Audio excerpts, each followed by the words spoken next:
8 things millionaires do, and maybe you should too.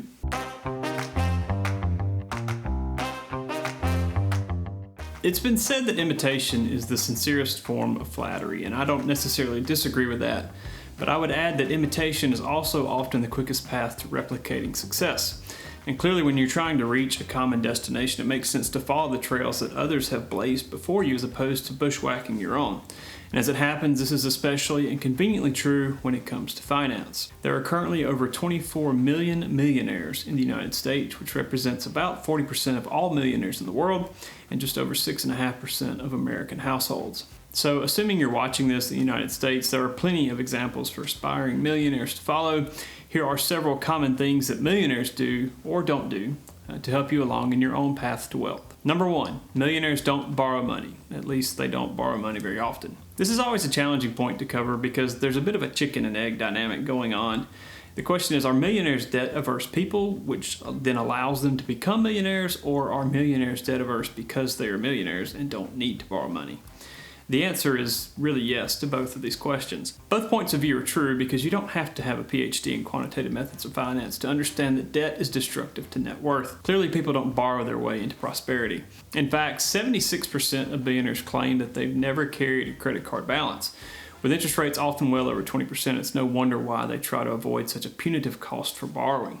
On the other hand, millionaires don't seem to shy away from mortgages. About 40% of millionaires still owe money for their home, and 5% of millionaires have a mortgage balance in excess of $1 million. I think the key to keep in mind is that, generally speaking, millionaires are intelligent people. They understand both the usefulness and the dangers of debt. A debt on a secured, appreciating asset like a home has a completely different risk profile than unsecured debt for a credit card or other consumer debt. So maybe it isn't so much that millionaires are completely against any and all kinds of debt.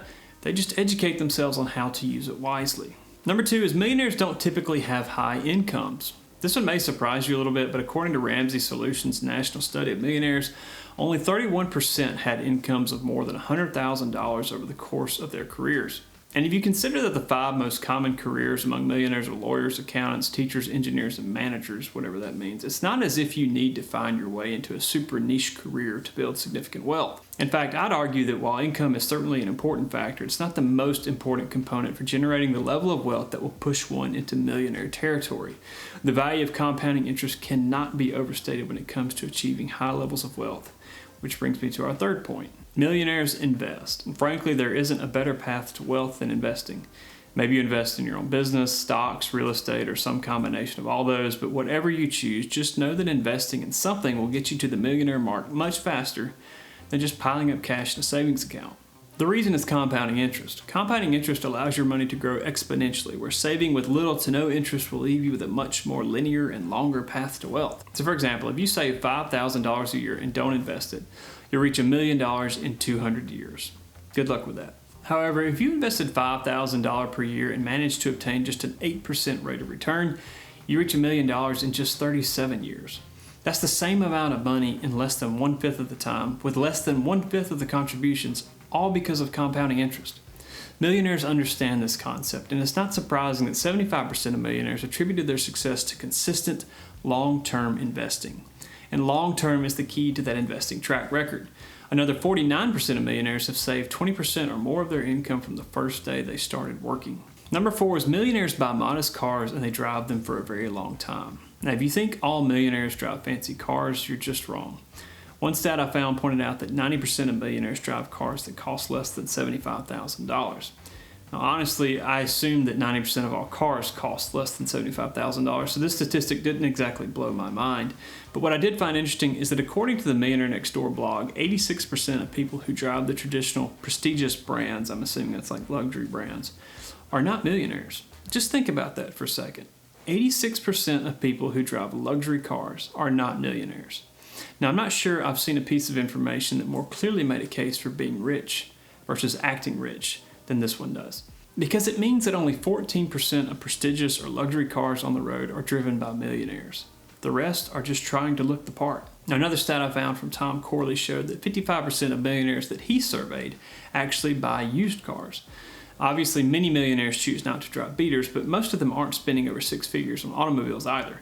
For the most part, millionaires drive cars that are modest and reliable, but not luxurious. Oh, and the most popular brand driven by millionaires? That would be Toyota. And if you're wondering how long millionaires own their cars, the truth is I don't know. In my research, I saw many references to millionaires owning cars for long periods of time, but I never found any data to really back it up. For what it's worth, if the people I know who are millionaires are representative of the larger millionaire population, then I can confirm that they do not turn over cars very frequently.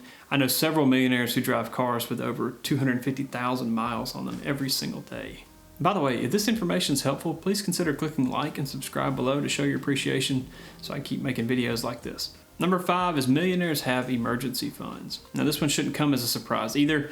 If you have a lot of cash, it's only natural to want some portion of that on hand to provide a buffer if an emergency expense pops up. Cash is like another form of insurance. It protects your net worth from taking a major hit even if you suffer a significant unexpected expense because it saves you from having to borrow money or from selling assets at less than optimal times. The typical suggestion for an emergency fund is 3 to 6 months of expenses, but millionaires tend to keep much more than this available in cash or something similar. One study I read showed that some millionaires keep at least 25% of their liquid money available for emergencies. That seems a little too safe to me, but to each his own. Number 6 is millionaires leverage employer-provided benefits. Going back to the Ramsey Solutions again, 80% of millionaires use or have used their employer-sponsored retirement plans at work as a major component for building wealth. In fact, most people reach their first million in large part because of their 401k plan at work, and it's not hard to see why. If your employer provides a matching contribution, it can serve as a major tailwind for your net worth in addition to the benefits of tax-deferred or tax-free earnings that are available in either a Roth or traditional account. Other employer benefits millionaires commonly take advantage of include insurance, like disability insurance, in case you have a long-term disability, you're not able to work anymore, employee stock purchase plans, health savings accounts, in addition to a lot of the other traditional benefits you see from work. Number 7 is millionaires are tax wise. The highest marginal tax bracket in 2024 is 37%, but the average income tax rate of the wealthiest 5% of American households is just 22.4%. So how do the wealthiest people keep their taxes so low? They do this by holding unrealized capital gains within the value of their assets. Now, as I've already pointed out, millionaires like to invest. The handy tax-saving characteristic of assets is that you don't owe any taxes on the appreciation of those assets until you sell them. As a result, wealthy Americans can watch their net worth grow without having to worry about paying taxes for any of it until they want to. Not only that, but when capital assets are sold, the gains are taxed at far lower rates than income. So even when they do pay the tax, it's almost always lower than the marginal income tax rate they would owe. Additionally, millionaires tend to be more willing to pay for tax and financial advice than most people with lower incomes. This is another chicken and egg situation, but in many cases, these financial professionals pay for themselves in the form of avoided taxes or for more profitable investment strategies. Number 8, most millionaires live modestly. We've already talked about several of the modest tendencies of millionaires when we talked about cars, but millionaires also don't tend to buy very expensive homes. About 60% of millionaires live in a home valued under $500,000. This modest standard of living is exceptionally reviewed in the famous book The Millionaire Next Door, which was released in the late 90s. There's an updated version called The Next Millionaire Next Door. It's very clever. It was issued just a few years ago and reaffirms the basic fact that most millionaires live unassuming and very modest lifestyles. In addition to simple cars and homes, most millionaires are frugal and they don't spend copious amounts of money on clothes, jewelry, or overtly expensive vacations. The result of years of study by the authors illustrated how most millionaires live so humbly that you may live next door to one and not even know it, hence the name of the book, The Millionaire Next Door. Now, obviously, none of this is meant to be understood as a guaranteed path to a millionaire net worth, but living your life like a real millionaire can't hurt your odds of joining their ranks. Just remember, it's better to be rich than to look rich. For more on all topics related to personal finance, please see our website at markmoney.com or our channel. We've got tons of playlists on tons of different topics. As always, I'm grateful for your interest in our videos. God bless and take care.